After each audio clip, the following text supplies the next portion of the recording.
We love our home and it needed care, and if you're going to do it, you do it right. Many people at the very beginning of the process will enter into that process emphasizing design.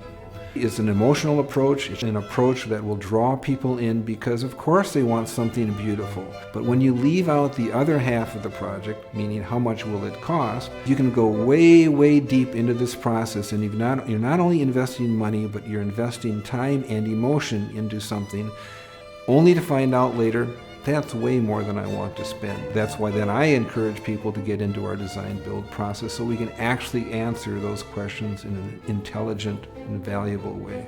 A rear wall turned into a brand new addition, a mudroom and a new kitchen. The new kitchen got snuck, and a basement. That got snuck in there somehow. On this particular project, TreHus wanted some money up front to do a comprehensive design and some preliminary engineering for a detailed quote.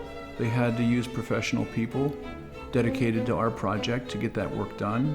And by the time we committed to doing that preliminary work, we knew we were going to use TreHus. Our home is one of the most important things in our lives.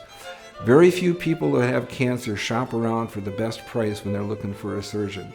Why do we shop around when we're working on our home, which is such a huge investment to us? Okay, why do we take that kind of risk? We worked with a couple of architects and did a really full-blown set of drawings, really good detailed drawings. Even with that detailed set of drawings, because it's a remodeling project, often we'd open up a wall, we'd find something that we hadn't anticipated. They want to get all that stuff out, even if it's the icky stuff and the messy stuff and the things that could cause problems. Or I remember Dave would say, well, we got to talk to the plumber about this because this potentially could be a problem. And I was thinking, oh, let's just not talk about it. Let's just let him do the bid and see what happens. And he says, nope, we got to get this out here because if it's a problem, it's going to be a problem in the middle of what we're doing. It's going to back everything else up. One of the keys to design build is in the feasibility study, we want to early on find out, is this a workable project? There was a lot of discussion about how do you live in your space? What do you do here now with the way it is? What do you wish was different? How do you live? Do you entertain? Do you have children? Are you going to have more children? Are there pets in the house?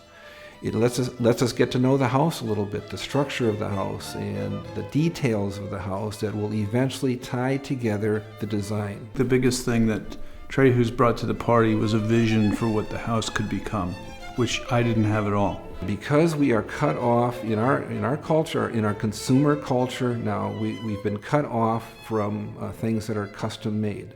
The clothes that we wear, the cars we drive, I mean everything, we just go out and we can buy it and it's not custom made for us anymore. So it is a different process for people, and trying to take the consumer mentality and stuff it into a custom process does not work. The process is complex, there's no question about that. It doesn't have to be scary. We use a very open book system. We're sitting down with people, we're showing them here is where the money is going and here's why it's going there. We allow people to participate in the decision making. And I believe that can show them their money is being spent wisely.